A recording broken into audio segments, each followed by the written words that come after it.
Hello and welcome back to Alice Talks Football, and in today's video we've got quite a lot to talk about regarding one player, especially one player that we've talked about a lot on this channel if you follow the channel, and that is Jadon Sancho. Now I said I wouldn't talk too much about Jadon Sancho unless more new news came out and all of that. But some big updates, some big news regarding Jadon Sancho has come up. Could the deal be done and all that? We're going to discuss the news, where it's come from, the reliability, has it been debunked, is it true, and all of that in today's video. As JB says, the Jadon Sancho deal should happen soon. United made a new bid today, add-ons as well, and the payment structure needs to be negotiated. And this is kind of the rumour going in. But before I get into the news, we're talking about Varane, we're talking about Declan Rice, Man United, you've got a new CDM priority, we'll talk about back here and Trippier, but we'll mostly be talking about all the latest updates regarding Jadon Sancho. So please, if you haven't already, hit that like button. Of course, subscribe down below to Alice Talks Football. We're 17 subscribers away from 14k, 17 subs away, so if we could hit that by the end of the week, it'd be awesome. If you're not subscribed, please do subscribe. Obviously, Portugal lost to Germany 4-2. We might do a little bit of Euro talk towards the end of the stream, but I want to get straight into the Sancho news, and then I'll read out a few live chats, then I'll get into the other news, and I'll keep you updated on the Sancho news and all of that, and then we can answer some questions and all of that on this live stream. But let's get straight into it.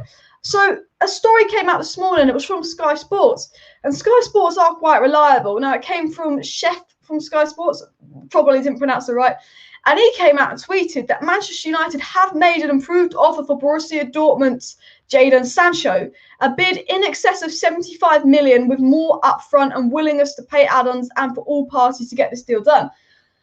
So Sky Sports has said that we've bid 75 million plus add-ons to get this Jadon Sancho deal done, and the willingness from all parties is this deal could be got done. And a lot of people got on this very, very exciting news that we had made a second bid, because we know we made a first bid for Sancho, but we know that first bid was 70 million and no add-ons, and it was 10 million under Dortmund's asking price. So they said no. Then we leaked stories about us looking at alternatives, what we always do before we sign a player. And now apparently we've come in with a second bid of £75 million, according to Sky Sports.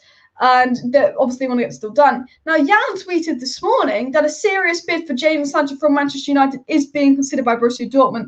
And he was told that apparently we put in a serious bid that Borussia Dortmund might accept. So there is a lot of rumours that Man United have put in a second bid today for Jadon Sancho, which Borussia Dortmund are believed to accept and could accept. So this deal could literally be like that close to being done.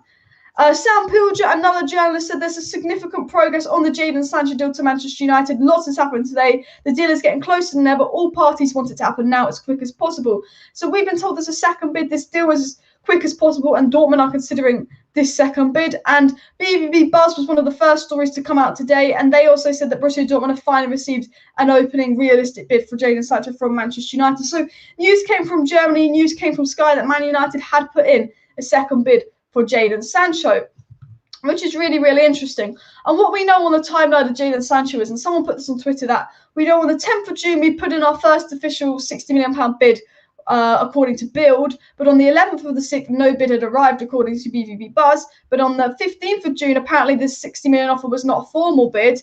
And then on the 19th of June, Borussia Dortmund had apparently received an opening bid from Manchester United. And Jan said today that this bid from Man United is a serious bid and it's being considered. So we made a bid, we didn't make a bid, we made a bid, it was rejected. Now we've made a bid again, but the bid we've made is 75 million, which is 5 million under the 80 million asking price, but there is add-ons. So it's likely to be accepted if this bid has been made. However, Jan again, now Jan is a really, really reliable journalist. Go follow up Jan, Christian Folk, Build, Fabrizio Romano when it comes to the Sancho news. What Jan said just a moment ago, or like an hour ago, was that regarding Sancho, unclear reports published today. This tells me what reliable sources say. So 10 days ago, Man United made a bid of 70 million euros through Jadon Sancho for Jadon Sancho, but it was not a serious bid. Then Jan says that Dortmund told them it's 90 million euros plus add-ons or he will stay. And Jan then said there's no new bid since that. So Jan kind of contradicts himself. He gets told that United have put in the bid for Jadon Sancho. He gets told that this bid is close. Dortmund is seriously accepting it. And then he goes, actually, from reliable sources, it looks like no new bid has been made. So we don't really know, because journalists get it wrong. The stories come out of nowhere, but there's some credibility in the story. So we don't know if Man United have made a second bid or not, because this morning we're getting told we made a second bid, it's going to be considered, the deal's closer than ever. And then this afternoon we got told this bid isn't being done, but maybe Man United don't want people knowing this bid's being done, so the Sancho deal can be more of a surprise and all of that. So we don't 100% really know what's going on regarding the whole Jadon Sancho situation and all of that. Dexter says, I don't understand why Man United wants Sancho so badly. There's so many other priorities, centre-back, defensive midfielder and striker. Why do you think defensive midfielder and centre-back is a priority over Sancho? But as I said, Sancho is the priority for Man United, because Man United need a player that's going to get them shirt sales up, get them sponsorships up, and really like big up the club, because we've got a lot of pressure on us. The Glazers have got a lot of pressure, and Sancho, unfortunately, is that signing. Well, not unfortunately, he's a good signing. Is that signing to win the fans back? If you haven't already, please hit that like button and subscribe down below to the channel. As JB says, we're about 18 subs away from 40k, so it'd be really appreciated if you do like and subscribe. This guy says, the bid for Sancho is false rumours. You can check out Jan's Twitter. What's happening now is that negotiation process, so no new bid today. Fabrizio Romano commented and said it. So Fabrizio Romano apparently said that this bid hasn't happened. Now, it's a confusing one, because this morning we get told the bid has happened from reliable journalists, and Jan was saying it happened, but then he did just come out and say that actually this bid hasn't happened. So look, I don't know, because journalists get it wrong, but it's really confusing, because we get told the bid's happened and the bid hasn't happened. But the latest is that this £80 million bid for Jadon Sancho that's seriously being considered now hasn't happened. But you just don't know with United, because they like to tell us something hasn't happened when it has happened, and they like to tell us something's happened when it hasn't happened. So you know what? Like, if we sign Sancho tomorrow, I wouldn't be surprised. If we sign him in 2 weeks, I wouldn't be surprised. You don't know what United are like and all of that. But it's a very, very interesting one to keep an eye out on. I'm going to read out a few more live chats, so please, any questions, do put them down below in the live chat. I don't know if we put in a second bid. Now, I don't think... Now, Jan and Fabrizio Romano are saying that this second bid did happen, but this morning they were saying that it did. Well, not Fabrizio, but this morning they were saying it did happen. So the latest is that this second bid didn't happen, but then we got told that with the first bid, we got told it didn't happen.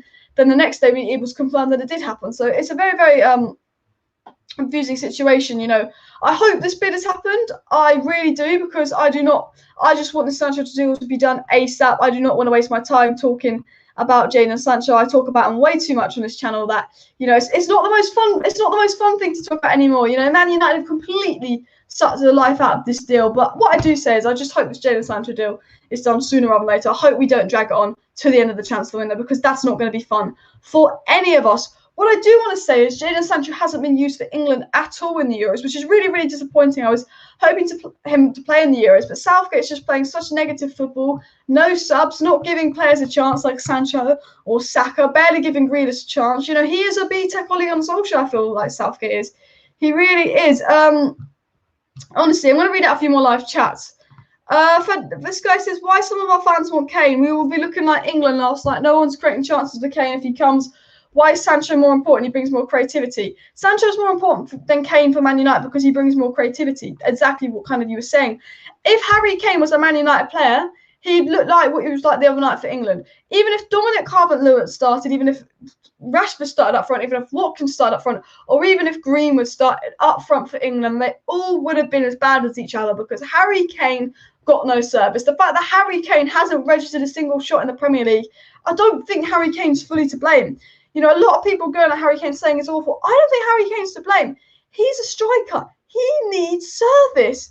He's not had any service. Yes, look, when Martial has a shit game, everyone blames Martial, but I just go, it's the football. It's the style of football we're playing with two DMs. And England kind of reminds me of Man United because I'm so used to talking about Man United playing with two CDMs of Fred and negative football and Cavani's getting no service. It's like the same with England with Carlet Phillips and Rice.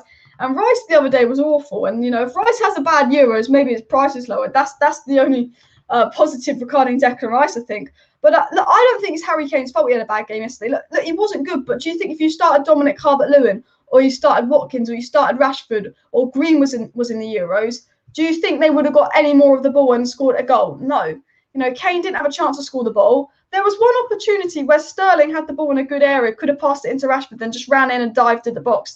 It's the coaching in England which is the problem for me, and that's why I'm Southgate out, which could sound hypocritical because I'm Ollie and Southgate out. But for me, England's biggest problem is the coaching. Steve says the Euros will be interesting after the group stage. I think this Portugal-France match next week is going to be so interesting. I'm more excited about watching France than England. England fucking boring. If Sancho comes, we won't be depending on Bruno to create all the chances. Sancho can put some incredible balls in. Yeah, I think this is a massive thing. But one of the big reasons about getting Jadon Sancho is, so our first two choice wingers are Mason Greenwood and Marcus Rashford.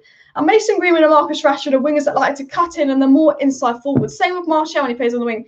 He looks for a goal. You know, Rashford is goals here, assists here. Greenwood's goals here, assists here. Jadon Sancho's assists here, goals here.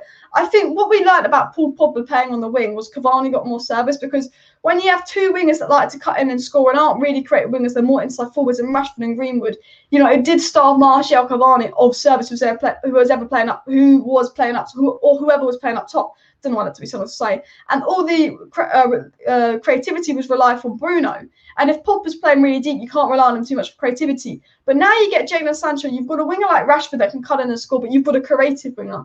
And I think the one thing that was so good about Pogba being on the wing is that we created more chances for Cavani. You know, the Pogba-Cavani link-up was very, very good with Pogba on the wing. But we know we want Pogba in the middle so he can get more involved in the game and get on the ball more.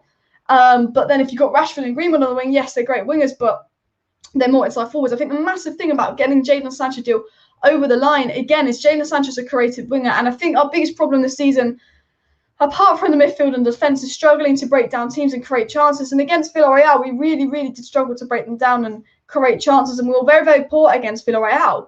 And I think, you know, if you put Pogba in the middle and you have a Sancho on the wing, you've got Pogba, Bruno and Sancho, and all you need is a CDM to free up Pogba more to create chances. And that's the problem for England. Sterling and Foden aren't chance creators, they're goal scorers. Rashford, I mean, comes on as a striker, not a winger, because Southgate's fucking clues, but he's a goal scorer. None of them wingers for England were chance creators. And that's why, for me, you've got to have Sancho or Grealish. Like, you can't play a game without Sancho or Grealish, because Sancho and Grealish are the two chance creating wingers for England. So you could do Grealish and Foden, fine. You could do Sancho and Rashford, fine. But you have to have one of Sancho and Grealish on the pitch. And I think the important thing about Sancho is, and why he's a priority over a striker, is because Sancho is a winger that is an out-and-out winger. He's not an inside forward. He's not a striker that's kind of moved to the wing. He is an out-and-out winger. He's going to provide creativity. So I do agree with that comment. Please do hit that like button and subscribe down below if you're not already subscribed to Alice Talks Football and all of that. Nick Morris says that Pogba's rumoured to be staying now and ready to sign a new contract. Well, I really hope that is the case.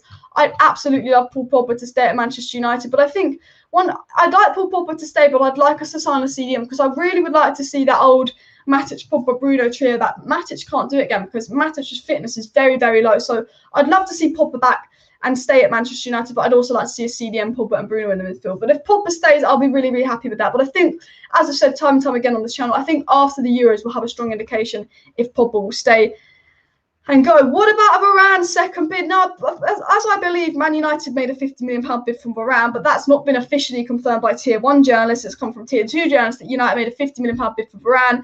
That was rejected. Real Madrid wants £70 million. That is the latest on Varane. As far as I'm aware, Man United haven't made a second bid for Varane, but what came out yesterday regarding Rafael Varane is that he will announce he's leaving Real Madrid after the Euros. So it's been basically said that Varane will leave Real Madrid. There was speculation with Ancelotti coming in that Varane might stay.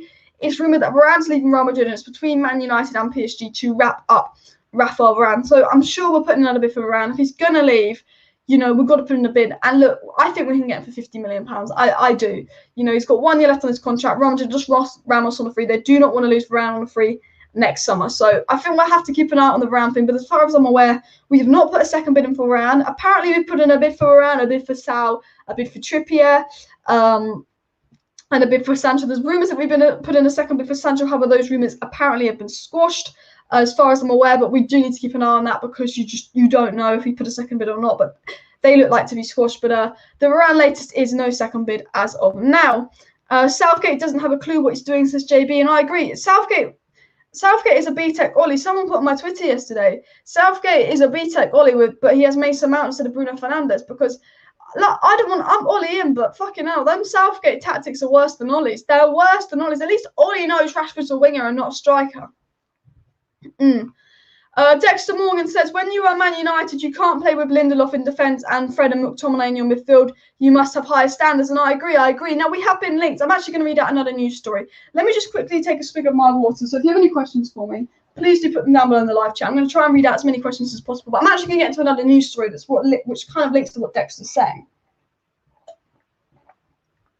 about Man United putting a CDM as the #1 sort of priority now. But Dexter says, when you're Man United, you can't play with Lindelof in defence and Fred and McTominay in midfield. You must have high standards, which I 100% agree with. For me, we need Varane, we need a CDM. You know, we need Varane, and then we need a midfield of a CDM, Pogba, Bruno for me, and Sancho on the wing. And I think that's a very, very good squad for us. Now, the Manchester Evening News, which I've got some credibility in there, came out today. And they said Manchester United's primary target, along with Jadon Sancho, are actually Declan Rice, Rafael Varane, and Kieran Trippier if they can obtain them, which is really, really interesting because Declan Rice is a young CDM, and now he's back on our priority transfer list. Will we get Declan Rice? I don't think we will. Maybe if it's a bad Euros, his price goes down. Maybe if he pushes for a move, his price goes down. And maybe if we sell Pogba, we have more funds for Declan Rice. And we could use Lingard to lower Declan Rice. But as I said, if Man United sign Declan Rice, I will give £100 away to one of my viewers on the channel. So please, you know, subscribe if you think we're going to get Declan Rice and you want to win £100 because there you go. But I just think 80 million on Sancho, you ain't going to spend 80 million on Declan Rice. I know it'd be 60 million with Lingard, but you know what I mean. But the interesting story is apparently Man United do know it's Sancho, Varane, Rice. Apparently Sancho, Varane, Rice is actually Man United's priority trio, which is good to know because they're 3 players we need. And as Dexter said, you know, we can't be going into next season with Lindelof and McFred. You know, we have a very good attack. We scored the 2nd most goals in the league last season while playing negative football.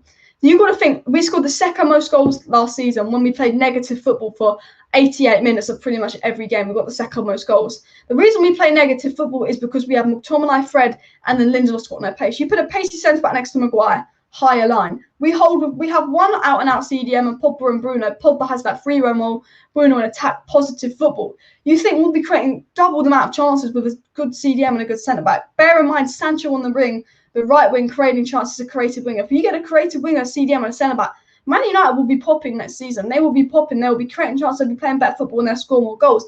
And as I said, our problem isn't scoring goals. It's that midfield and the defence letting us down. We concede a lot of goals. We lose the midfield battle. So I think the fact that Declan Rice is now on the priority list with Varane and with Sancho is massively, massively important because I think they're the 3 players that we need, followed up by Kieran Trippier as a backup right back. Please do hit that like button and subscribe down below if you are not already subscribed. England need creators. As I said earlier, Jack Grealish or Jadon Sancho has to start for England. They're the 2 creative wingers. Phil Foden, he's a great young player, has done nothing. Sterling scored a goal but was crap yesterday. Marshall says, what's good, Alice? Unrelated to United, no Euros watch-alongs. Today's game have been lit. I might do a Euro watch-along, but I want to keep this channel United related, to be fair. But I might do, if England get out the group of 16 and it's like an England-France game, I'll probably do a watch-along to that. I might do some Euro watch-alongs. Do you want to see Euro watch-alongs? Hit that like button, subscribe down below if you do want to see a Euro watch-along on the channel. Diego's asked me, are Manchester United looking to offer Sancho a 3 to 4 year contract? Could that be an obstacle, if any? Manchester United have agreed a 5-year contract with Jadon Sancho until 2026, I believe. So the contract, the agent fees, all of that with Sancho's already been agreed. Sancho's agreed to join Man United for a 2nd year in a row to 2026. Agent fees has been agreed. Everything's done regarding Man United and Sancho. Like, the deal is done between Man United and Sancho. The deal isn't done between Man United and Dortmund. And it's just all between, can Man United and Dortmund agree on a price for Jadon Sancho? But as it was said earlier, you know, if Man United put in an £80 million bid for Jadon Sancho, it will be accepted. There was a rumour we put in an £80 million bid, but it looks like it has been debunked. But all it needs from United is an £80 million bid before July 23rd. And what I think we do need to keep in mind, and what I think is really, really important, is Fabrizio Romano said about 5 days ago, this Sancho deal will be done in about 2 to 3 weeks, he believes. He says, no, well, he said the Sancho deal is likely to be done in 2 to 3 weeks. And what's done in 2 to 3 weeks? The Euros. Right? I generally think we could be putting in Sancho bids now or putting in low offers, but I think United, once the Euros were done, will wrap up this Sancho deal and get it done. Look, I'd love this Sancho deal to be announced tomorrow with me, but I think it's going to be done after the Euros, considering what we know and all of that. Utsa says, our strikers live on scraps. We barely have any creativity. McFred for you. I agree. We need a CDM for the creativity. I think Sancho provides creativity on the wing because he's a creative winger. But again, we need a CDM so Pogba can have that free run role. Look, Pogba was so good for France because Kante gives him the free run role, and Bruno Fernandes would look better. So, you know, absolutely, I do think we need a CDM. I agree. Hi, Alice. Do you heard rumours about Manchester United wanting Locatelli? There's a rumour that Manchester United are looking to get Locatelli and do want to get Locatelli at Manchester United. Look, the rumours that come from Italy, so they're not always the most reliable. But what we do know is United want a CDM. If they can get a CDM, it might depend on Pogba and Donny leading if we get a CDM. And Locatelli is a big fan of United. He likes United. Premier League clubs are interested in Locatelli. However, people do believe that Locatelli could end up at Juventus, is kind of the story coming in. Any questions for me, please do put them down below in the live chat. Andrew says Foden and Sterling are similar to Rashford and Greenwood. It can work at times, but then sharing the pitch is determined to whip service with creativity. I misread that wrong, but yeah, 100%. Look, it's like, I think really you need a winger with a burst of pace like Rashford, but then you need a creative winger like Sancho. So you have that variety of counter-attack and creativity. I do agree. Nick Morris has said Donny's set to be sold as well for 20 million euros as Inter wants him to replace Eriksen. You know what, Nick? I forgot to talk about the story. I did see the story come out the other day. So apparently United could sell Donny van de Beek to Inter for 20 million euros, which I hope we get more for him, because he's definitely worth more than that. Because Inter, obviously, unfortunately, will probably have to replace Christian Eriksen, because I doubt he's going to be allowed to play football again after what happened, which, you know, is really, really sad. Guys, let me know in the live chat, would you sell Donny van de Beek? Because I don't want to sell Donny van de Beek because I don't think he's got a chance at United. I think he's a really good player. I think for Donny's career, if he's not going to get game time, we have to sell him because he's a quality player. But I think we would regret selling Donny van de Beek. I really do think we would regret selling Donny van de Beek because I think he's an absolutely quality player and he hasn't had a run in, you know. If you sell Donny van de Beek and we don't get a CDM, it's Fred, Dunn, Matic and Pogba to play in the pivot next season, and it will be a very, very frustrating season. So hopefully we don't sell Donny van de Beek. But I just hope he gets game time next season. JB says that Kane has not been great so far in the Euros, but like you said, he hasn't received the right level of service from his teammates. England need creators like Sancho and Grealish. Yeah, literally what I said and all of that. Please do hit that like button and subscribe down below to Alice Talks Football if you haven't already. We're about 17 subscribers away from 14k subs. So if you're not subscribed, please do subscribe. We're on the road to 14k subscribers. Doing daily Manchester United content. I'll keep you updated on all the latest Manchester United news and transfer news on the channel. So please do subscribe. Steve says he thinks Sancho will be confirmed next month. I'm going to predict that the Sancho deal will be done first week of July. I'm going to predict the Sancho deal will be done first week of July. Because Fabrizio Romano said that Man United do not want to drag the Sancho deal on all the way to July 23rd. They want to get it done as soon as the Euros is kind of wrapped up. So I'm going to say first week of July, Sancho deal will be done. But for all we know, we could wake up tomorrow and the Sancho deal would be done, which would be absolutely amazing. Daniela Stewart says that the forwards let England down. Probably did a little bit, but I think it's the style of football. You know, when Man United had all them 0-0s against the top six, the forwards were the poorest players, but it was the kind of the football we played with Fred and Lindelof and the negative football, which for me really, really restricted them and all of that. Yeah, this guy was absolutely brilliant for Germany today. Did you guys watch the Germany-Portugal game?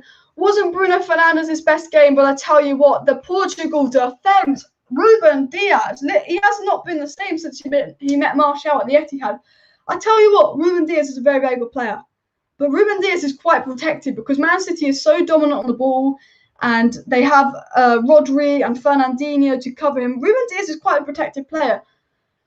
When Man City play a team that is good, when Man City play a good team, a team that is good, like Chelsea, Ruben Diaz looks shit versus Chelsea. Ruben Diaz looks shit versus United. Like, when you run at Ruben Diaz, maybe this is an unpopular opinion of mine, but he doesn't look as good. Like, Martial, you know, made him look like Phil Jones when we had the derby. Ruben Diaz was rubbish there. I think Nelson Semedo was the worst player on the pitch for Portugal. But do you know what really annoys me?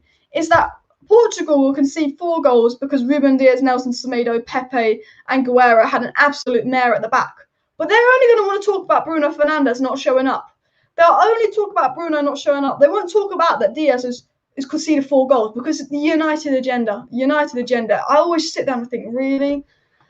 Dexter says that Man United should sell or buy Lindelof, Martial, Pogba, Mata and Matic and build a new competitive team with another coach. That's a bold statement, but no, I'm not going to go Ollie out. I'm going to see where Ollie is at Christmas time. I'm going to see if he gets backed and all of that.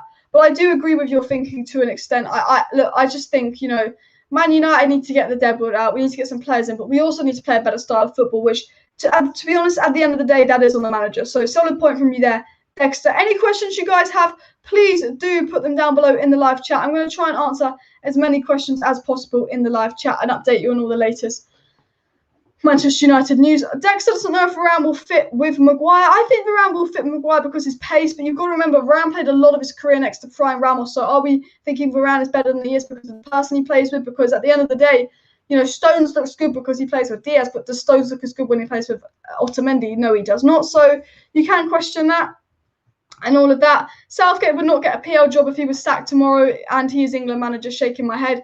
You know what, Andrew? I agree with that. Who would you take as England manager though if we sack Southgate? Because you know what, I'd probably take Potter from Brighton. To be fair.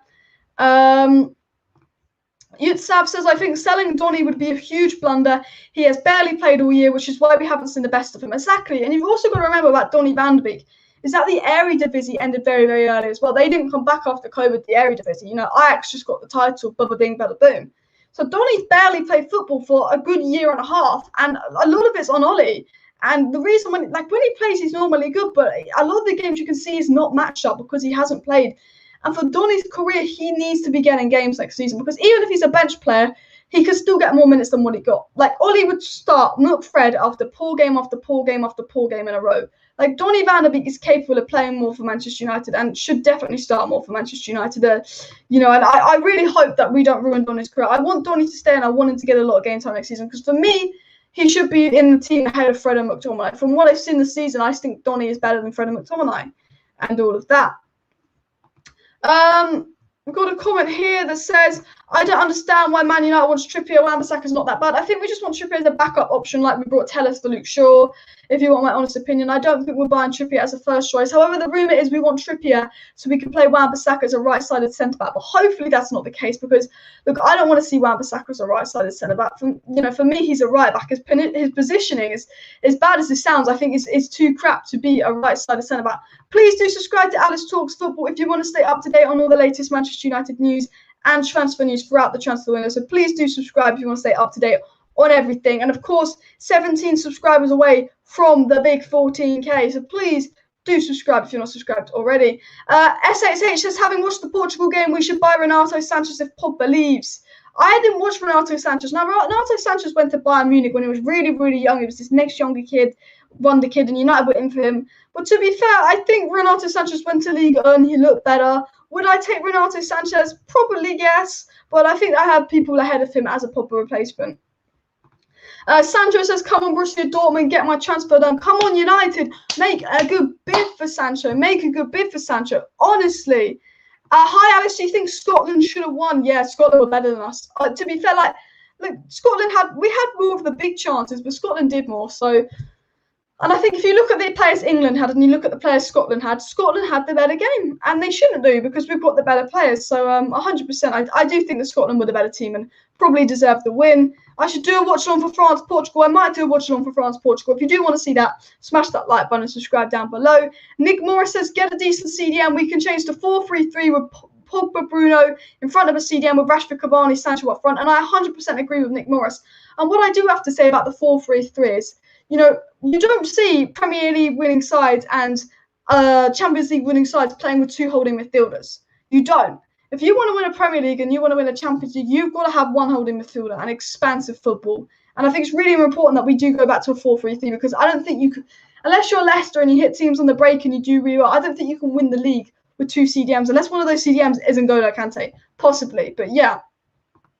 Wonder what happens to Martial. Yeah, we're going to learn a bit more about the future of Martial. Sancho and Martial out could be how it goes. Donny out, Rice in. It could be Donny and Martial out, Rice and Sancho in, and then Varane in as the centre back. It's an interesting one. Hopefully we don't lose Donny van de Beek. But yeah, Martial's future. It looks like he's not going to be staying at Man United. It's reported that his days at Man United are numbered. So I think we definitely have to keep an eye on the situation with Martial's future and all of that. I like Martial. I want him to stay, but I think if we sign Sancho, there's less and less chance he will stay. But at the end of the day, Cavani's really injury prone. Greenwood plays as a striker, but is he quite ready yet to be that number 9? Do we need Martial next season? For me, Dan James and Mata would have to go before Martial. Dexter says, if you sign Sancho, where will you play Rash? You will also block the progression of Greenwood. A lot of people say that, but for me, Greenwood's going to be a striker. Sancho's a right wing. For me, Sancho on the right, Rashford on the left, Greenwood up top. You can do that if Cavani's injured, because Cavani's not going to play striker every game because he's old. He can't. He doesn't have the fitness and all of that. And Fred has been doing well for Brazil in the Copa America. Yeah, Fred is having a very, very good Copa America. So if we don't sign a CDM, they're going to say, well, look at Fred. Look what Fred's doing in the Copa America. Blah, blah, blah, blah, blah, blah. Honestly. How old is Locatelli? I believe that Locatelli is 23 years old. Salameno says Maguire needs a pacey defender by him. We need Koundé and Pau Torres, not Varane or Ramos. And to be fair, I think Varane is pacey, but I do agree that Ramos maybe wouldn't fit by him. So yeah. Again, please do subscribe to Alice Talks Football for daily Manchester United content. If you want to stay up to date with all the latest Manchester United news throughout the transfer window, I will update you on the channel. So the second we sign Sancho, I will update you. So please do subscribe. 17 subscribers away from the big 14K. JB says McTominay was used more as a defender yesterday. Weird seeing him in that position when he played as a midfielder for United the entire season. Yeah, McTominay, you can tell he's not a centre-back, but he did a good job yesterday. He put his body on the line right at the end, actually. So fair play to McTominay. He was better than most of the England players. But yeah, McTominay, it was weird seeing McTominay as a centre-back. I just imagine if we don't sign a centre-back and Ole Gunnar Solskjaer goes, well, McTominay can play a centre-back for Scotland. I don't know what that accent was, but Ole goes, now McTominay can play centre-back for Scotland, so we won't sign a centre-back. Imagine, oh my God. No, but I doubt that will happen. Like Ole plays McTominay as a CDM, and he's not a CDM. So will he play McTominay as a centre-back? God, please no. But yeah. Bruno's getting so much stick. I don't get it. You know, Portugal conceded 5 goals. What is Bruno a defender now? It's because he plays for Man United. You know, no one's talking about Foden doing fuck all in these England games. But you know, if that was Rashford starting on the right, not Foden, let's be honest. The media news would go more in on him. Like we all know it. It's a Man United agenda thing. If you play for Man United or you're not English, you're going to get more hate from the media. It's just the way it works, which is really annoying. And I just have to think, you know, with Ruben Diaz, Ruben Diaz was one of the worst players on the pitch for Portugal today. He looked like Phil Jones. Nelson Semedo, fucking awful. But all they want to talk about is Bruno Fernandes having a stinker in a big game. Ruben Diaz, crap in the Champions League final, crap in the Manchester derby, and crap today. But you don't want to talk about it because it doesn't fit your agenda, you know.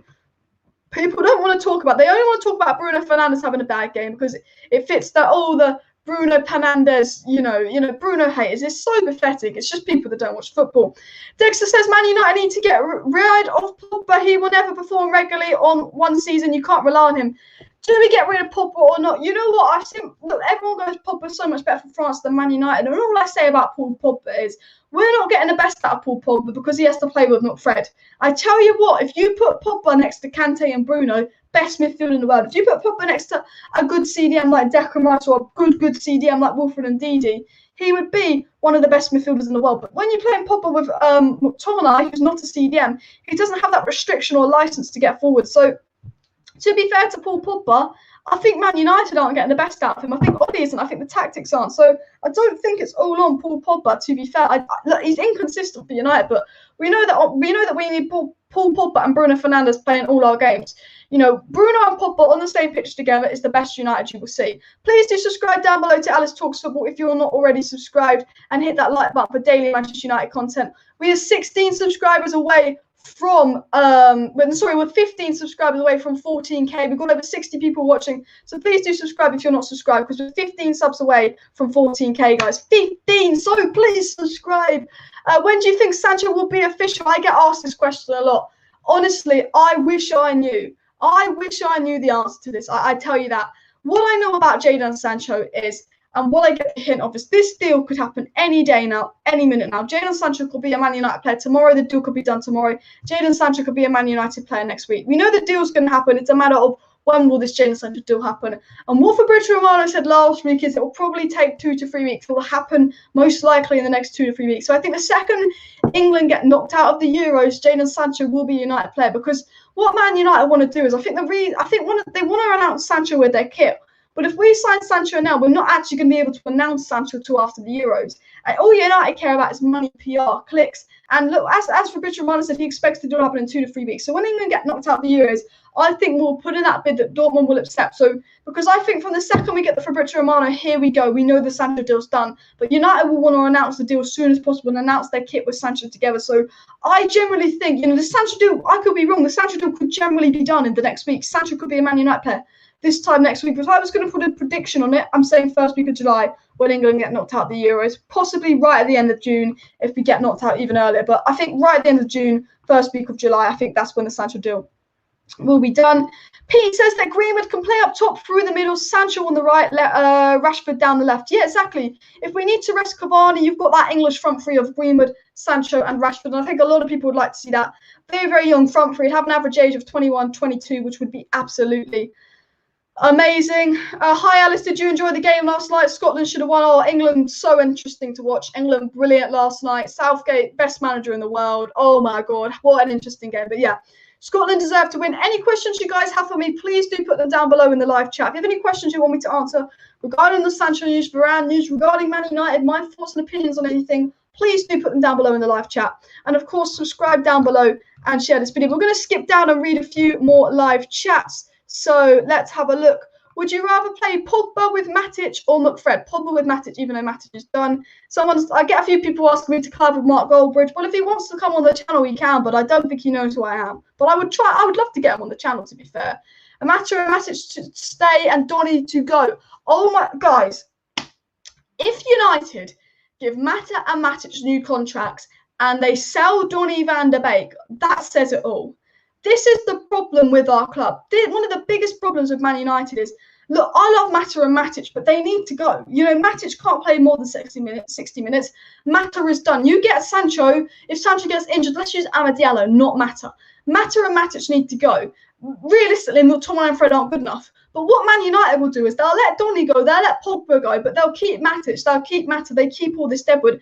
And the problem with Man United is the reason we can't catch Chelsea and all of that is because rather than investing in the squad, we just keep the same deadwood. Eric Bailly is actually a really, really good player. On his day, Eric Bailly is probably our best centre-back. But we offered Eric Bailly a new 5-year deal when we could have got £20 million for him from Inter.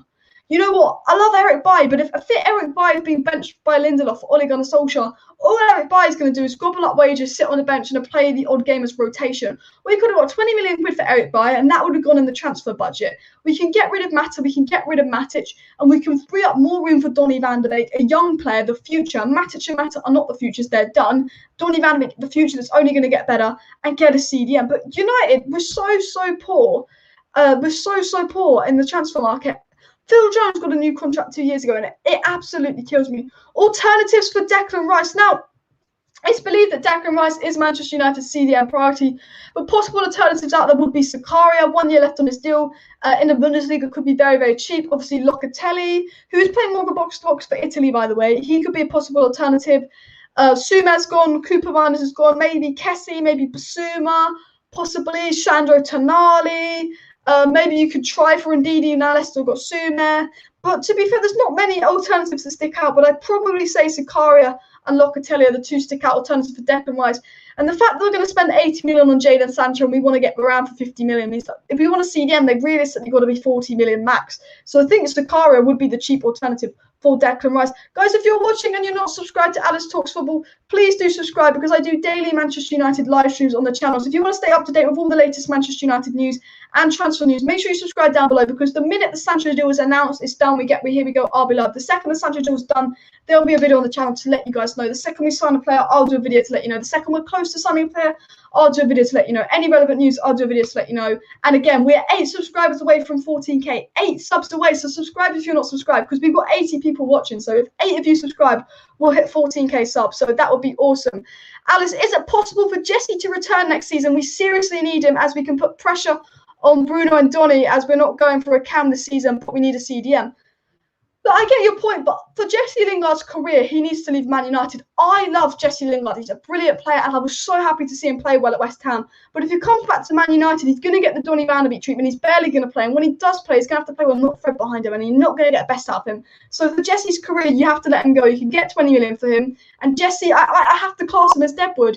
You need to get rid of Jesse Lingard. You need to get rid of Eric Bailly. You need to get rid of Matic, Mata, Lee Grant, possibly Delo, and raise those funds and invest in the squad because, you know, we've got Bruno, we've got Donny, but I do understand your point. There's not much pressure on Bruno, but Bruno's got a good injury record. He stays fit a lot and all of that. Someone's asked my options on Danilo Pereira. Now, you know what? I'd take Danilo Pereira CDM, but I'd take anyone over McFred. I don't know if he's obtainable. He's not a player that's really been linked to a move away from his club. But yeah, I would definitely take Danilo Pereira and all of that. Only 47 likes needed for 100 likes, guys. So please do hit that like button if you haven't already. It would mean a lot. Let's see if we can get 100 likes on the video. If you want Jadon Sancho to sign for Manchester United and you want the Glazers to leave Manchester United, please do hit that like button. And we are now 7 subscribers away from 14k subs. 7 subs away. So honestly, if you're not subscribed and you like Man United content and you like Man United live streams, please do subscribe, because that would be absolutely awesome if we can hit that. So if you've just joined the live stream, I'm going to update you with the latest news on Jadon Sancho. So a new story came out today from Sky Sports saying that Manchester United had made a £75 million bid for Jadon Sancho, and Jan came out this morning and said a serious bid for Jadon Sancho is now being considered, and the Man United put in a serious bid for Jadon Sancho and is now being considered by Dortmund. Now this was the news story coming in this morning that this deal was really close. Man United had made a second bid. It come from Sky, it come from BBB Buzz, even Jan was getting on it.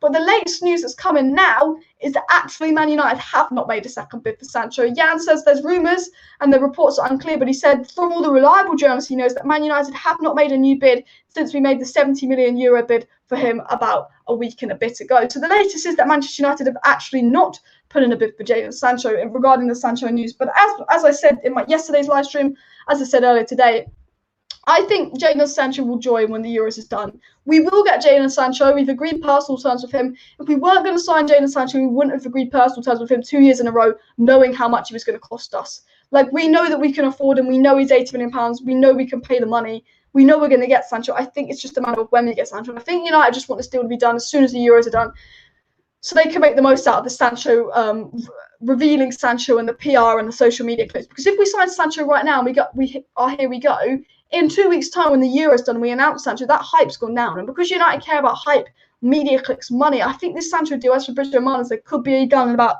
2 weeks' time if I was going to predict the latest on the Sancho news. And also if you also have joined, the Manchester Evening News report that Sancho, Rice and Varane are Man United's 3 priority transfer signings, plus Trippier if they can get them for an affordable price, which is really, really interesting. And all of that. Apparently, Man United did make an improved offer for Sancho, but this story has been debunked. But it did come from Sky Sports, who were somewhat reliable and all of that. And Sky Sports saying us putting the second bid in and that. So I do think, even though the second bid is starting to get debunked, that we do need to keep an eye on the story 100%, because yeah, it has come from reliable journalists and all of that. But then, you know, people are saying we've got an interest in Erling Haaland. But I think we only go for Haaland if we don't get Sancho. But yeah, Fabrizio Romano kind of said that, this is what Fabrizio Romano said regarding Jadon Sancho. He said that he has not said anything about an official bid today. He doesn't know about official bid. He knows talks are ongoing and all of that. But as far as he's aware, Man United haven't made a second bid. And that came out from Fabrizio Romano, by the way. Guys, if you haven't already, please do hit that like button, subscribe down below and share this video. We're on the road to 14,000 subscribers. So let's see how close we are to 14k subs. We are 6 subscribers away from 14k. So if you're not subscribed to Alice Talks Football, please do subscribe. Flip Flop says we can't be paying 80 million for Declan Rice, and I completely agree with you there. We cannot be paying 80 million for a player like Declan Rice. It would be a massive waste of money. Look, I like Declan Rice. I would like Declan Rice at Man United, but he's one of them players, because he's English, because he's in the Premier League, he's overpriced. He's like Harry Maguire.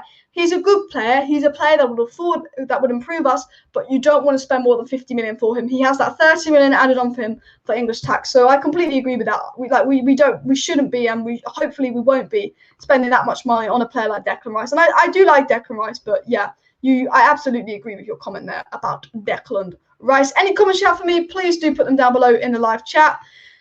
Manchester United transfer news says if we sign Sancho, we 7 up. A top 1 must leave. Yeah, honestly, if we sign Sancho, Daniel James and Mata should go, in my opinion. We didn't hear anything yet, so fingers crossed regarding Sancho. Alternatives for Varane, probably Koundé. Look, the situation is, Man United's first choice centre-back is Rafael Varane. We know Rafael Varane will leave Real Madrid, but he could go to PSG, could go to Man United. If Rafael Varane goes to PSG, then our second choice centre-back is Jules Koundé. Our third choice centre-back is Pau Torres, but we also like Christian Meyer from Atalanta and Sven Botman from Lille. They are the centre-backs that we are looking to sign. Also, you know, if Tyrone Mings has a good Euros, and to be fair, he actually is having a good Euros, he'll probably be thrown in there if we fail to get any of those. But yeah, it goes Varane, Koundé, Pau Torres, Christian Romero, Botman. I think we're going to get one of those 5 centre-backs this summer. Hopefully Varane, but Varane could go to PSG, which means we'll go in for Koundé, but we could be outpriced on Jules Koundé. So it could be Pau Torres, Sven Botman, or Christian Romero, Man United. Someone says Sancho's not signing for Man United. Man United will sign Jadon Sancho. Like, I can tell you this now. I don't know when we will sign Jadon Sancho, but I know we will sign Jadon Sancho this transfer window, because I just know we wouldn't have agreed personal terms with him for a second year in a row if we were just going to mess around with this deal once again and not get it done, because the fallout when we didn't sign Sancho last summer was so big. And since that fallout, United tried to join the Super League. They've had to get rid of Ed Woodward. There's been so many Glazers out protests. Matches have been pulled off. The fans are fuming at the Glazers. They could not afford a fallout if we got this close to signing Sancho again and we didn't get him. Like, the Glazers would literally, they would lose more money not signing Sancho. Like, if we don't sign Sancho, we lose 100 million. If we sign Sancho, we lose 80 million, but then we get that 80 million back through shirt sales. Like, the Glazers physically can't afford to not sign Sancho. And the Glazers have known since April that if we want Sancho, it's going to be 80 million by July 23rd. The fact that we've known that since April and he's still a number one priority target and we've still gone into agreed personal terms with again tells me we're going to get the deal done. And we were willing to pay 80 million for Sancho last year. We'll be willing to pay 80 million for this year. There's a few speculation that Sancho's only the priority target to win back the fans.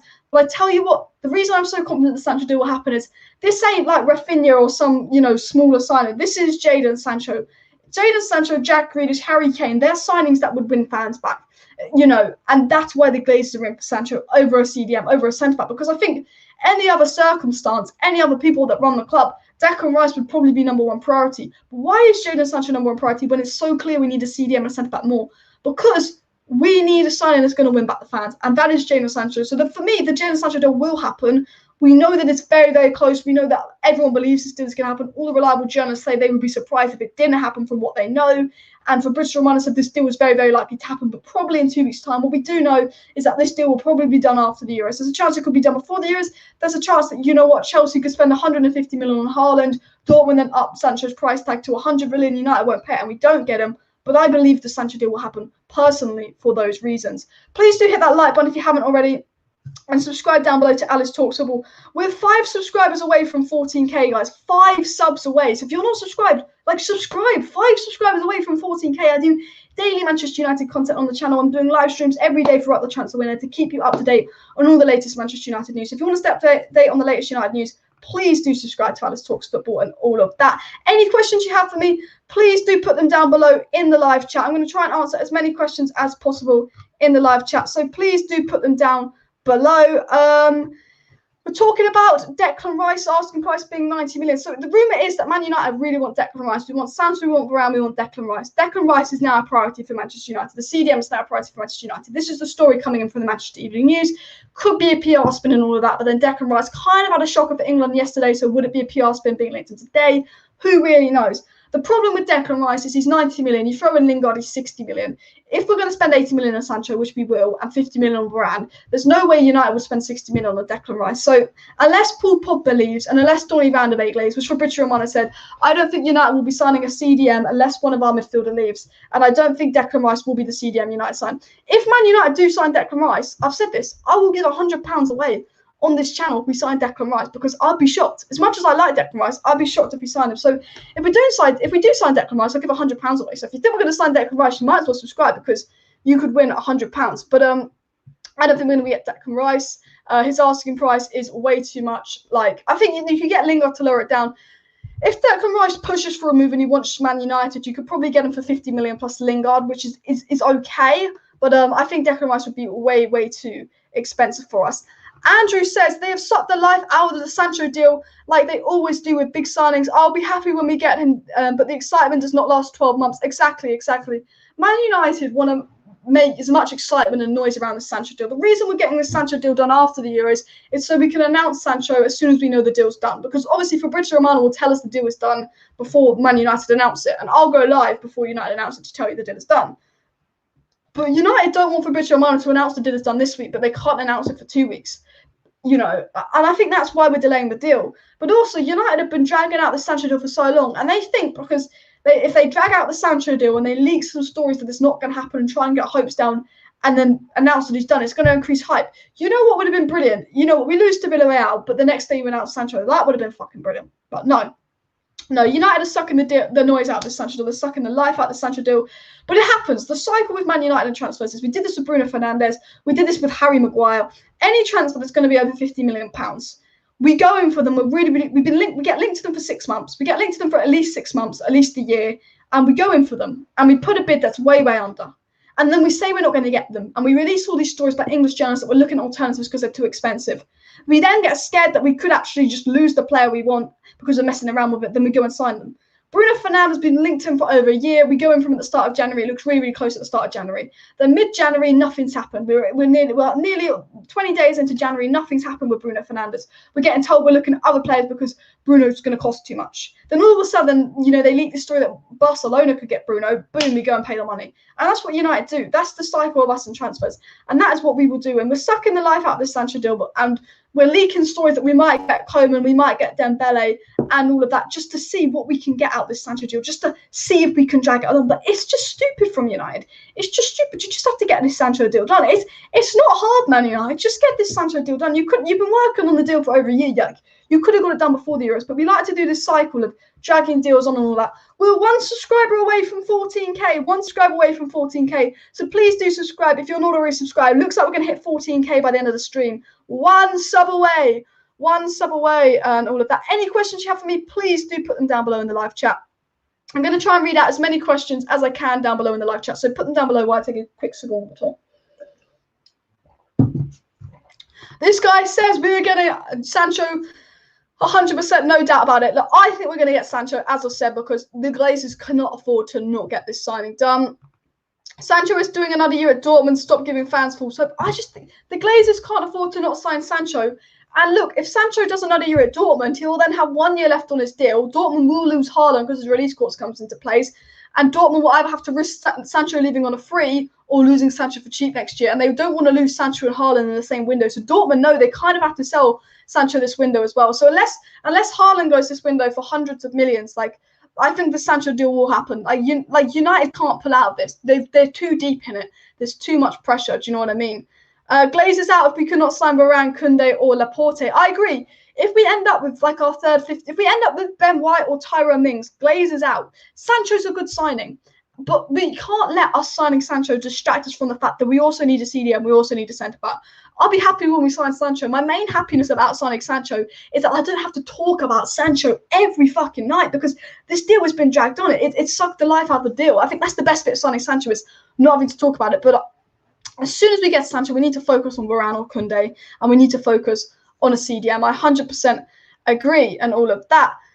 Please do subscribe down below to Alice Talks Football. We are literally so close to 14K, so close. Boom, we've hit 14,000 subscribers, guys. So thank you everyone that did subscribe this live stream. I'll try and make the subscription worth it by doing daily Manchester United content and live streams on the channel. Every Thursday we get guests on the channel, and then the other 5 nights it's me, and then I probably take 1 night off a week if there's no news. But yeah, please subscribe, join the Alice Talks Football army, daily Manchester United content and all of that. So big up 14K. Thank you for subscribing. Royal says Llorente from Atletico Madrid is the great shout at defensive midfield. I've not seen much of Llorente at Atletico Madrid. All I know is that he's good looking and could be a model.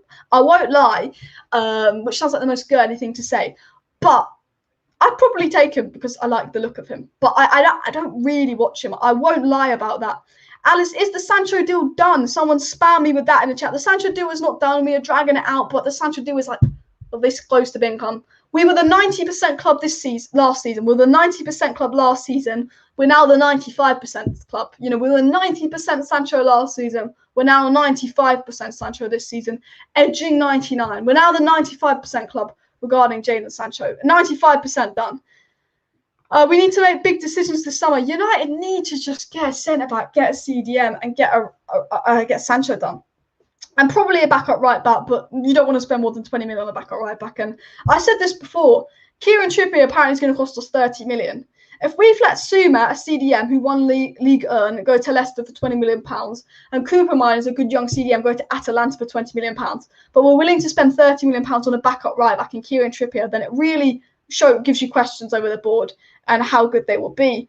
Andrew says Rice is a good option, but like Maguire, he will cost over the odds. The biggest, best clubs are usually much smarter than pursuing those sorts of overpriced targets. I agree. Look, I like Declan Rice. I like Declan Rice at United, but again, he's like Maguire, good player, but he's not really worth more than £50 million. And the thing is, I look at Locatelli, I look at Sakari, and I'm like, you know what? They could do a job for half the price that Declan Rice is going to cost. And I think when you need 3 players, it's not like we just need a CDM and we want to get the best CDM we can get. When you need 3 players and you're going to blow 80 million on Jadon Sancho, you need a £50 million centre-back and a £50 million CDM that are going to come in and prove you and do a job. Because, you know, I don't want to be spending 80 million on the centre-back, 80 million on Sancho and not getting CDM, or 80 million on CDM, 80 million on Sancho and not getting centre-back. You need all 3. We need all 3. And the problem with Man United is we always have incomplete transfer windows. Like last transfer window, we didn't get Sancho. It was incomplete. The transfer window before, it was incomplete. We didn't get Bruno Fernandes. And the transfer window before that was a shocker with Lee Grant, Dalot, and Fred. And United always have an incomplete transfer window. I can't remember the last time we've had a transfer window where we've got our 3 main targets in the 3 main positions we need. And it's very, very clear that there's a right-wing centre-back and CDM that Man United need. The Manchester Evening News said United wants Sancho, Varane, Rice. They're the priorities. It's clear that that's what we need. And hopefully we go out and get them. But I know we can't afford Sancho, Varane, and Rice. So hopefully it'll be Sancho, Locatelli, and Varane, or Sancho, Sakaria and Varane, because we know one's going to be Sancho. We know ideally Varane is the first choice centre-back, followed by Koundé. But who will be the third player? Who will be that CDM? A question for you guys to put in the live chat. Please do answer this question in the live chat. But if you could bring a CDM to Manchester United, like if you could sign a CDM for Manchester United, who would you sign? Because a lot of people aren't the biggest fan of Declan Rice because of his price. They said if Declan Rice was 50 million, he'd be great. But who would you bring? Would you bring Locatelli? Would you bring Sakaria? Would you bring Sandro Tonali back, possibly? Would you go for Ndidi, who's probably unrealistic? Would you go for a Kessie? Is there a player that I haven't mentioned? I know there's a really good young player in the Portuguese league that everyone talks about, but I keep forgetting his name. Like, who would you actually bring to United as a CDM? I'm actually really intrigued to see like who you guys would want to bring to United and all of that. Just pay the money. This is my thought on Sancho. This camera's always backwards, so if I go this way, it's actually this way. But this comment here, all we need to do is pay the money. Pay the money. Some people saying Basuma and all of that. Yeah, I'd take Basuma. You know, Arsenal really want Basuma. Alice Foden or Mason Mount? This is a question I get asked a lot.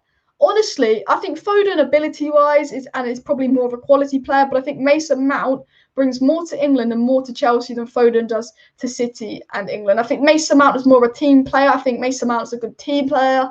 If I had to bring one of Foden or Mason Mount to United, I'd bring Mason Mount. I know we've got Bruno. Actually, no, to be honest, I'd bring Foden. But I would probably back Mason Mount over Phil Foden. I think Phil Foden is a little bit overhyped. I think he's a quality player, but I do think Phil Foden is a little bit overhyped. Like, what's he done for England? He takes a good touch and gets a good shot off, and everyone is acting like he's the new Ronaldo. As I tell you what, if Marcus Rashford had started on the right wing and had the exact same game as Phil Foden, everyone would be going Trashford. But because he's Phil Foden, he gets away with it. A Locatelli or Ruben Neves? Personally, I'd take Locatelli just because I have watched a lot of Ruben Neves this season. And if you want my honest opinion, I have not been very impressed by Ruben Neves this season. I don't think he's been great. But then he's been playing in a Wolves side that has underperformed. And I don't think Ruben Neves is an out-and-out CDM. I think we need a CDM that can hold on their own. I think Ruben Neves is a pivot CDM again. I think we need a CDM that can hold on their own to unlock Pogba's creative freedom and unlock Bruno. And I don't know if Ruben Neves is that man, but I do like Ruben Neves. And if we signed him, I wouldn't complain. But I think I would take Locatelli, who I know is playing more. Because I was quite aware of Locatelli before the Euros and I watched him a little bit before the Euros and I thought he looked good, I'd probably take Locatelli. Please do subscribe down below to Alice Talks Football if you're not already subscribed. I'll be updating you on all the latest Manchester United news and transfer news. So if you don't want to miss out on any of the latest Manchester United news, transfer news, if we sign a player, I'll be live. If we close the signing player, I'll be live. So to stay up to date on all the latest Manchester United news, please do subscribe to Alice Talks Football, as every sub needs a lot. Royal thinks that Pau Torres is the centre-back we need, which is a very, very unpopular opinion. I respect your opinion. I think he's an improvement on Lindelof, but I think he's too similar to Maguire. I'm thinking about a centre-back that's going to be a good partner for Maguire. And Pau Torres doesn't strike me as a centre-back with a lot of pace. I just don't think Pau Torres has a lot of pace. Ben Chilwell says that Koundé short for centre-back. Yeah, I guess, but you know what? Lindelof's taller than Jules Koundé. But I tell you what, Jules Koundé's got a better jump. He's better in the air and he's more physical. And we play with Lindelof, who, yes, is a taller centre-back than Jules Koundé, but he isn't any more physical than Jules Koundé. You've got to remember that. People saying they take Basuma. Look, I'd love Ndidi. A lot of people saying Basuma. Nick Morris said he'd throw 100 million at Kimmich or Goretzka. To be fair, I'd do the same, but I doubt they'd leave Bayern Munich. But yeah, Daniela Stewart says if Rice or a CDM is more important to Man U than Sancho, who's not worth 80 million, Man United should pull out. Look, I think 80 million for Sancho isn't bad money, but I do think a CDM should be a priority over Sancho. I 100% agree, but it's just Glazer's signing. Sancho is a Glazer's signing. As much as we want him, he is kind of a Glazer signing. But again, I wouldn't spend 80 million on Declan Rice. I'd rather spend 80 million on Jadon Sancho than 80 million on Declan Rice. But I'd rather have Declan Rice this summer come than Sancho because I think we need to see it more. If that makes sense, it probably doesn't. Jonte says, I think the Glazers will not sign what we mentioned. He can only sign alternative sheet for the bench players. That's the problem with the Glazers. We know United want Sancho, we know United want Varane, and we know United want Trippier, and we know United want Rice. They're the 4 players United would love to get in an ideal world. But last summer, we were told we're getting Grealish, Bellingham, Sancho. Our priorities last summer were Grealish, Bellingham, and Sancho. Did we sign them last summer? No. So our priorities this summer are Sancho, Varane, Rice, Trippier. We're probably going to get Sancho, but that means we probably won't get Rice, Varane, Trippier because you know what United are like. We'll end up with Tyrone Mings, some CDM from the Championship, or we'll say we got James Garner. It's like a new player. And maybe I don't know, a right back, maybe we bring back the low, or we you know what, we go, let's take Fosu Mensah back. Because that's the sad truth about Man United is they're very, very inefficient. Rice needs a partner for sure. We should buy a CDM who can be comfortable playing alone. I think Rice is a CDM comfortable playing alone. I know it wasn't great for Scotland, but I think Rice is a centre-back that could play alone and give Pogba his creative. Souček's a bit like McTominay. He goes forward a lot because Rice allows him to. And I genuinely think Rice could get the best out of McTominay, the best out of Pogba, and the best out of Donny van de Beek. Because what we do know about Donny van de Beek is that Matic and Donny work. Donny is CDM and it can work. So if you get a CDM, if Pogba's not fit or Pogba leaves, Donny can work in that midfield for me. And maybe Ollie wants to get a CDM because the rumour is, there was a rumour and a story that came out from The Athletic about 2 months ago. And that story said that Man United want to use Donny van de Beek in a box-to-box role, but they want to play him with an out-and-out CDM to get the best out of him because they don't believe he's a pivot player, but they don't believe he can. And this has come from The Athletic. They get the sources of information from United. And I remember them saying something about United wanting a CDM so they can play Donny as CDM and Bruno as their midfield three for when Pogba leaves. And now that did come from The Athletic, which is a reliable source. Only 25 likes needed for 100 likes. So please do hit that like button if you haven't already. Let's see if we can get 100 likes by the end of the stream. Is anyone watching the Spain-Poland game? I believe it's Spain-Poland playing today. If you are, let me know how it's going. Is it a good game? Is it a bad game? Actually, what's the score on that? And all of that. And please do subscribe if you're not subscribed. Daily United content on the channel. So if you want to stay up to date with all the latest Manchester United news and transfer news, please do subscribe. Joshua Kimmich at Manchester United would be an absolute fucking dream. And he could also be a backup right back as well if something happened to Wan-Bissaka. Honestly, if United signed Jadon Sancho, Kimmich and Varane, I would kiss the Glazers' arse. Like, that would be my dream transfer window. But realistically, we know it's going to happen. Paulinho from Sporting Lisbon.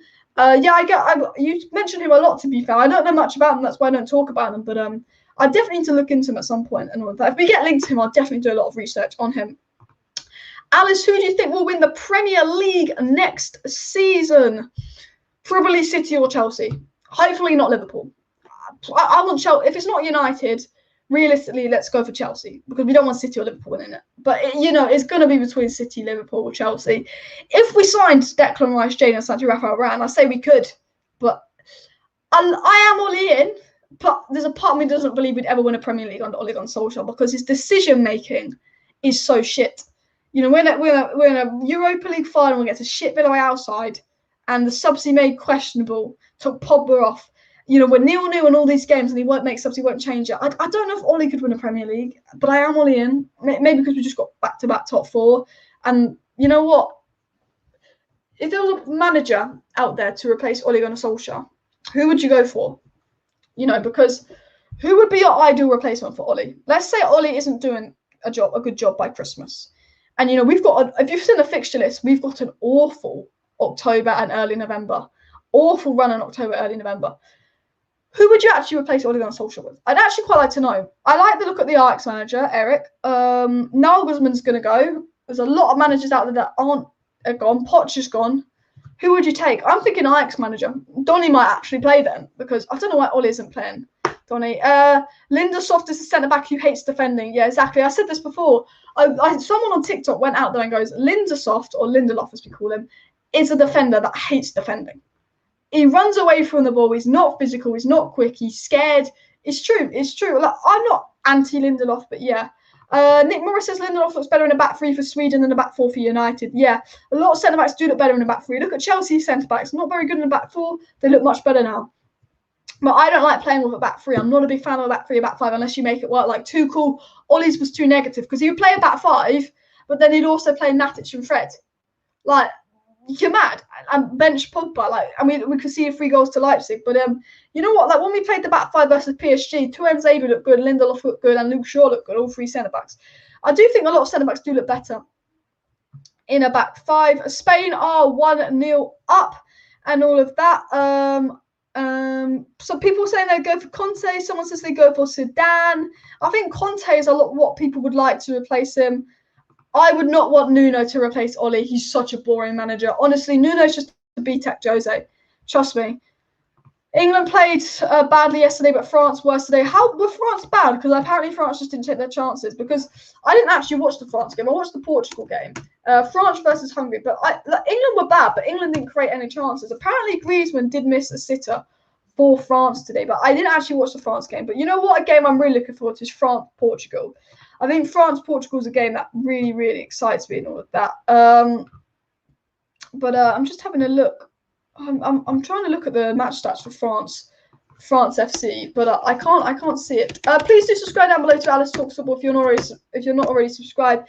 And if you have any questions for me, please do put them down below in the live chat. I'm going to try and read out as many questions in my live chat as possible. France had 15 shots today, but only 4 on target with 67% possession. So stat-wise, France could have won the game, but they didn't win the game. But I didn't watch it.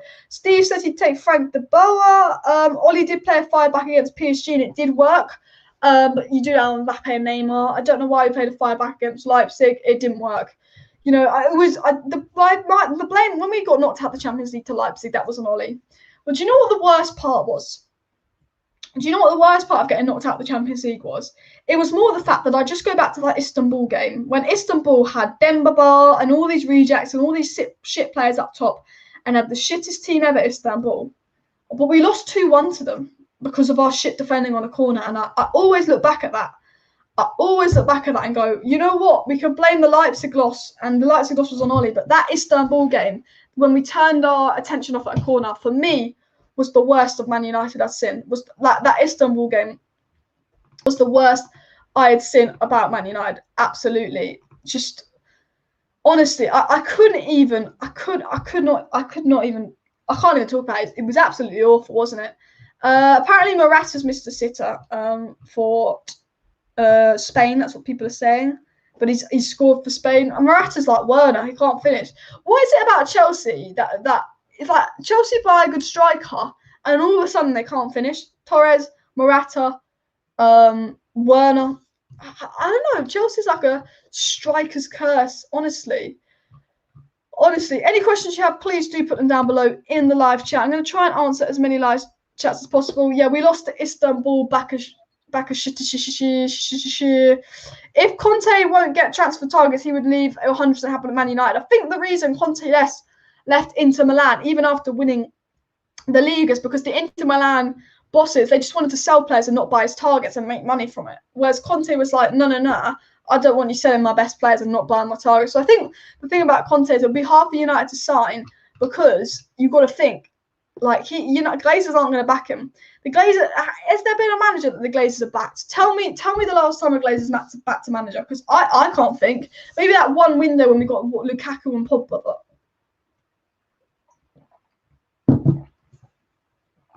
Alice, why do Man United players get a lot of stick like Bruno and Rashford? Because of the United agenda. The United agenda. Because we're a big club. We get clicks. You've got to think no club gets more clicks than Man United. You know, there's a massive Man United agenda out there. Did you see Fernandes performing? His usual disappearing in big games. Fernandes barely played, to be fair. I mean, he did play. He didn't have a good game. But none of the Portugal players did. It's more about the defence than the attack, to be fair. I wouldn't say Fernandes is to blame. But going back to the earlier comment about Man United getting a lot of stick, look, Foden and Mason Greenwood did the same thing on England duty. But all the media was doing was going on Mason Greenwood. The media completely ignored that Phil Foden, who was older, more mature, has a kid and a girlfriend, did the exact same thing as Mason Greenwood. But all the media did was talk about Mason Greenwood, going on Mason Greenwood. And all people do is, because Man United is such a big team, it's going to get clicks. If you tweet Bruno Fernandes had a bad game, you're going to get more clicks than if you tweet Ruben Dias had a bad game. And Ruben Dias had a worse game than Bruno Fernandes today. But there'll be more talking about Bruno Fernandes, even though Portugal's defending was so bad they conceded 4 goals. Because they know if you put a United player in there, you'll get more clicks. And that's the problem, is there's a United agenda in the media, there's a United agenda in general. And look, you know what? We're a big club, they're jealous. But we will 100% get more clicks and all of that. This guy says the Sancho deal was just not exciting, and the deal has not been agreed because they want 80 million euros. We only paid 70 million euros. This deal will happen in July. This saga's going to drag on. And you know what? I somewhat agree with this. I think the deal will happen right at the end of June or early July. I think, as Fabrizio Romano said, 2 weeks' time is probably most likely once England get knocked out of the Euros. But United have completely sucked the life out of this Sancho deal. They've completely ruined it. They've completely sucked the life out of it. So I 100% agree with that. Like, the Sancho deal is just not fun anymore. Did I watch Portugal, Germany? I did watch, and Portugal's defending was awful. Nelson Semedo makes Aaron Wan-Bissaka look like he's got good positioning. He really, really does. He really, really does. All of that. Please do hit that like button if you haven't already, and of course subscribe down below to Alice Talks Football for daily Manchester United content. I'm going to be doing daily Manchester United content throughout the transfer window, so make sure you subscribe so you don't miss out on any of that. We just hit 14,000 subscribers today, guys, which is absolutely awesome. So please do keep liking, subscribing, sharing the channel, and all of that. The sport is amazing. We'll be live again throughout the week, updating all the latest. The minute we sign Jadon Sancho, there will be a party live. There will be a very, very good live stream, because I can't wait till this Jadon Sancho deal is done. I need this Jadon Sancho deal to be done for my sanity. So the minute we sign Jadon Sancho, there would be a very, very good live stream. JB says that Foden gets zero criticism. Mason Greenwood made the scapegoat. Foden bleached his hair to look like Gaza, and the media says it's nothing bad. But when Pogba does the same, the media make a song and dance about it. Exactly. If you play for Manchester City, you can get away with murder. The fact that De Bruyne won Premier League Player of the Year when he started, half the games this season. Bruno had a better season. Diaz won Player of the Year for City, not even De Bruyne. And Kane should have won Player of the Year. They won't talk about it, but I tell you what, if let's say Cavani won Premier League Player of the Year, who's had a good season, everyone will be kicking off about it. But there's something about City players where they get away with a lot. And look, I like Phil Foden. I think he's a great player, but Phil Foden would make a could do no wrong in the media's eyes. Like, he wasn't good yesterday, but the media won't talk about it. If Rashford put in the exact same performance, the media would talk about it. Greenwood and Foden do the same thing. They only talk about Greenwood. You know, Man City players get this bias because they know that no one really gives a fuck about Man City. Like, no one gives a fuck about Man City because they're kind of a tin pot club with money. You know, you put a United player in there, clicks. Yeah, I think, you know what, Paul Buckham dyes his hair, he's Satan. Phil Foden dyes his hair, he's God. Like, it literally is what the media's like. What do I think about Saúl Ñíguez? Saúl Ñíguez is a quality player, and Fabrizio Romano says that Saúl Ñíguez will leave Atletico Madrid because they've signed Rodrigo de Paul. And, there was rumours from not very reliable outlets, no one reliable, saying that United are putting a bid for Saúl Ñíguez, but Atletico laughed off like they laughed off the Trippier one. United are always linked to Saúl Ñíguez. And if Pogba leaves, I think there's a chance we sign Saúl Ñíguez because we're always linked to him. He's a very, very good player, and he's going to leave Atletico Madrid. There's rumours they put a bid in for him, but they've not come from reliable sources. I always cover the latest news. If there's a rumour we put in a bid for a player, I will cover it on the channel. But I also say if I think it's reliable or not.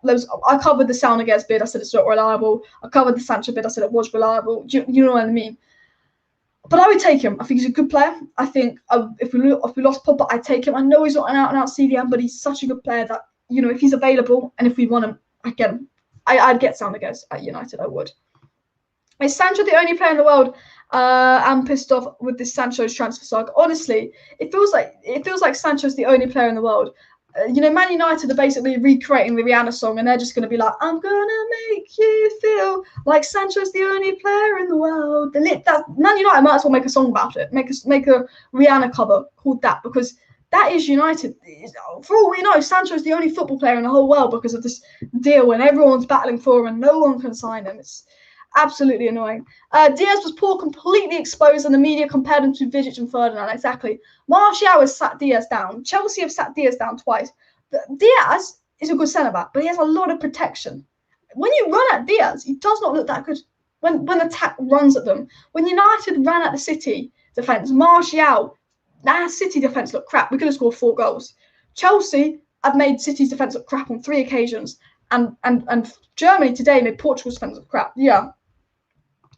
Salemo says, what other players do you think Man United will sign apart from Sancho? I think we will sign a centre-back, and I think we'll make a third signing. That's one of those really shit Glazer signing last minute. So I think we're going to sign Sancho. Now, I think we're going to sign a centre-back, but I can't tell you what centre-back we're going to sign because, we know we want Varane, and I think Varane is first choice, but there's always a chance Varane goes to PSG.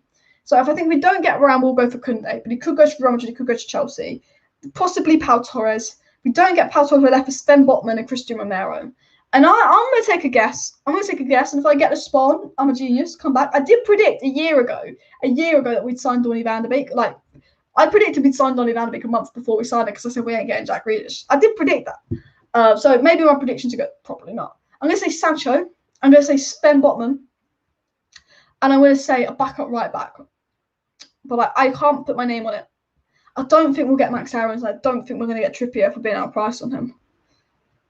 I think a backup right back from like the Portuguese league that we get linked to. I think that's my prediction for who we sign. But if I'm right, go me. But I'm not a psychic, unfortunately. When I hear "here we go," it'll be like we've won the Champions League. But this shows how incompetent the Glazers are. Leicester signed Daka and was linked to him, but United drags deals on for 6 weeks. Exactly. When we sign that Sancho, here we go. When Fabrizio Romano goes Sancho to Man United, here we go. It's going to be the best feeling in the world because finally it's done. I think it's just the best feeling because finally it's done. But with United, we have to be linked to a player for a year and work on the deal for 8 weeks to get it done. We can't just get linked to a player and get it done. Chelsea just signed Werner out of nowhere. They signed Kai Havertz. They took a bit of time on Kai Havertz, but they signed Ziyech out of nowhere as well. I think they pretty much got Hakimi done. I want Man United to just go get Sancho done, and then next week go get Varane done. You know what? If we were sitting here this time next week and Man United had signed Jules Koundé, I'd be applauding them because I tell you what, if Man United were run by Sheikh Mansour, I tell you what, we've been hearing some Jules Koundé rumours today. In a week's time, we would have signed them. But we'll be hearing Koundé rumours, Varane rumours, all these centre-back rumours until we sign one. But we won't know which one we'll sign, but we'll hear all these rumours. And exactly, we have to drag deals on for 6 weeks. We drag Maguire on for 8 weeks. We drag Wan-Bissaka on for 6 weeks. The Daniel James deal was even dragged on, but I think that had a part to do with his dad's death. So I'm not going to blame United on that. But the Bruno deal was dragged on. Every deal we do drag on, even the Pogba one. We drag on every deal. The Paul is such a good player. He will now be at Atletico Madrid. This guy says, yes, Alice, United players get criticised, but what about all the pundits and the media protecting Ollie when he's done nothing? The pundits are Ollie's friends protect him. I do agree that Ollie gets a lot more protection than Mourinho. But I think the thing is, I still think the media go on Ollie more. The whole Ollie, Arteta, Lampard debate, it was always Ollie at the bottom. Everyone put Ollie below Arteta and Lampard unless they were a United fan. And what's Lampard done and what's Arteta done to show they're better than Ollie? But there was always this bias towards them. And to be fair, I think, Arteta's probably got better tactics than Ollie. But if you want my honest opinion, all of that. Please do subscribe down below to Alice Talks Football if you're not already subscribed. We're on the road to now 15k subscribers by the end of the transfer window. So we just hit 14k subs today, but can we hit 15k by the end of the transfer window? That would be absolutely awesome. Please hit that like button if you haven't already hit that like button. Of course, subscribe down below to Alice Talks Football. But remember, I do daily Manchester United content on the channel. So if you want to stay up to date with all the latest Manchester United news and transfer news, make sure you subscribe. Put any questions for me in the live chat. And all of that. But we did hit 14k subs today on this live stream. So I have to thank everybody for tuning in and all of that. I get asked my opinion on Calvin Phillips. I like the guy, good player. But when he had that really good game against Croatia, he was playing, Declan Rice was doing all the defending. He was the free run player. I don't know if he's the player for United because he's good for Leeds, but I don't know if he's the player. I think he needs another season in the Premier League, personally at Leeds. And maybe I'll make my judgment on Calvin Phillips. But I do like him. And all of that.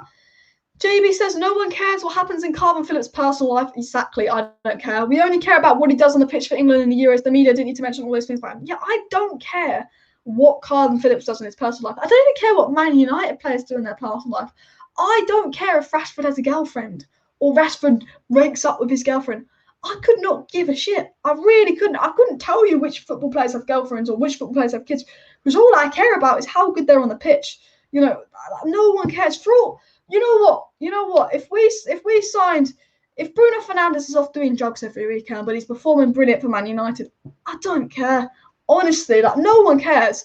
Media should include a clause. Any news to discriminate anyone should be sanctioned. Yeah, honestly, the media is just so shit. The English media is just so shit. A lot of it, isn't it? This guy says, with upcoming editions of youth players, do you think it's time to get rid of Martial? For me, Mata, Matic, Dan James, Lee Graham, more Deadwood. For me, Dan James, I like him and I've worked hard, but I don't think he's good enough at United. I think he's Premier League quality, but he's not good for United. I think because you've got Amad Diallo, I would get rid of Mata and Dan James. So right wing, Sancho Diallo, striker, Cavani, Greenwood, left wing, Rashford, Martial. I'd probably keep Martial because I like him, but I understand selling Martial if we sign Sancho and because we got Amad Diallo and the young players. But I do think with Cavani's fitness record, you know, we don't really want to be playing Rashford as striker, so it's Cavani, Greenwood as striker options. I would say Dan James and Mata should go before Martial because we do know that Martial got 17 non-penalty goals in the Premier League. That's the most non-penalty goals we've had in the Premier League season since Sir Alex Ferguson. So we also do need to remember that I think Martial, he's had a bad season, but I think he's underrated by some United fans. Like, I know he's been crap this season, but I believe there's a good player. And Anthony Martial, if Sancho flops, we'll never hear the end of it. You know what? If Sancho flops, oh my God, I don't think he will flop. Like, he might have like a shit month or two, like, but I don't think he will flop. But like, if Sancho flops, you know, all that time for a fucking flop, we'd never hear the end of it. I absolutely agree. Like, that will be the worst case scenario. As Diego says, if you're new, subscribe to Alice Talks Football to be updated on all the latest Manchester United news and transfer news. Please hit that like button, share that, and all of that. On the road to 15k subs now, guys. So please do subscribe. We're 995 subscribers away from 15k. So if we're on the road to 15k, you might as well subscribe and turn that 995 into 994. But yeah. Delô does not want to return to United. There's a lot of talk about us wanting him back up right back, and people say, well, why don't we just get Delô back? Instead of spending 30 million on Trippier, why don't we just go for Delô back? But the problem with Delô, as Nick was saying, is Delô doesn't want to return to United. So as easy as it sounds on paper, United could just bring Delô back. Delô doesn't want to come back. So look, I'd like, I think, if there's an option of spending 20 million on Kieran Trippier, or bringing more than 20 million, 25, 30 million on Kieran Trippier, or bringing back Delô, I'd bring back Delô. But if Delô doesn't want to come back and Ollie doesn't rate Delô, Ollie never used Delô. He was like Brandon Williams, but used less. Like, he would use Tuanzebe, Fosu-Mensah, and Brandon Williams over Delô. I think you have to let Delô leave. And I actually do like Delô. I watched in Portugal today, and I'm thinking, you know what? They should be starting Diego Delô over Nelson Semedo. My God, he was crap today. My God, he was crap. I think Delô has to start the next game for Portugal. And all of that. I'm going to try and read out as many live chats as possible. So please do put them down below in the live chat. I'll read out a few more live chats. Ollie has done a brilliant job, in my opinion, with the restrictions we have in relation to the Glazers. To be fair to Ole Gunnar Solskjaer, should he have won the Europa League final? Yes. Could a manager achieve more than Ole Gunnar Solskjaer? Yes. But with the Glazers, with him not being back this summer, back-to-back top four finishes, third then second, the impact he has in the second half, you have to give him credit. You have to give him credit. And all of that. Please do hit that like button, subscribe down below, and share this video and all of that. But Ollie 100%, Glazers 0%, even Pep Guardiola will be nothing in the squad. I think the thing is, I think any manager would struggle at United. We got a proven winner in Jose Mourinho.